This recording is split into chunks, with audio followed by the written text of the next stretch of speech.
बुद्धि के लाभ। हालेलुया। हे मेरे पुत्रों, पिता की शिक्षा सुनो और समझ प्राप्त करने में मन लगाओ। हालेलुया।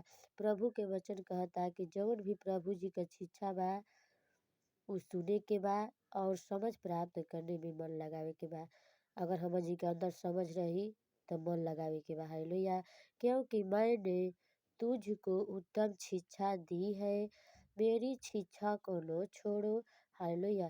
प्रभु जी जवन भी शिक्षा देले बान उ अच्छा हमनी खातिर शिक्षा देले बान। उ शिक्षा के छोड़े के नहीं के, चाहे प्रार्थना होके, चाहे आराधना होके, चाहे गीत भजन होके। हालेलुया। देखो मैं भी अपने पिता का पुत्र था और माता का अकेला दुलारा था। प्रभु वचन में कहता न कि देखो मैं भी अपने पिता का पुत्र था और माता का अकेला दुलारा था। प्रभु जी अपना माता के पुत्र रह, पिता के पुत्र रह और माता के एकलौता दुलार रह, फिर भी हम जनी खातिर क्रूस पे कुर्बान हो गई न। हालेलुया। और हालेलुया। और मेरा पिता मुझे यह कहकर सिखाता था, तेरा मन तेरे मेरे वचनों पर लगा रहे, तू मेरी आज्ञाओं को पालन कर तब जीवित रहेगा। हालेलुया। जौन भी शिक्षा प्रभु जी आज हम जनी के देले बन वैसे ही शिक्षा उनकर पिता भी देले रह कि और मेरे पिता मुझे यह कहकर सिखाता था, तेरा मन मेरे वचनों पर लगा रहे, तू मेरी आज्ञाओं का पालन कर तब तू जीवित रहेगा। वैसे ही हम जी कहता प्रभु जी के अगर हम जी के आज्ञा पर होकर चलत तनी जा आ बन रहल जी तबे जीवित रहल जी। हालेलुया।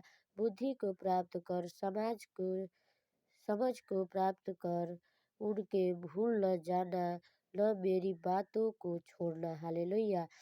बुद्धि को न छोड़, वह तेरी रक्षा करेगी, उससे प्रीति रख, वह तेरी पहरा देगी। हालेलुया। बुद्धि श्रेष्ठ और इसीलिए उसकी प्राप्ति के लिए यत्न कर।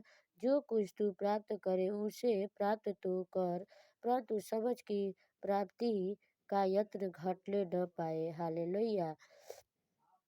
उसकी बढ़ाई कर, वह तुझको बढ़ाएगी। जब तू उससे लिपट जाए तब वह तेरी महिमा करेगी। हालेलुया। वह तेरे सिर पर शोभायमान भूषण बांधेगी और तुझे सुंदर मुकुट देगी। हालेलुया।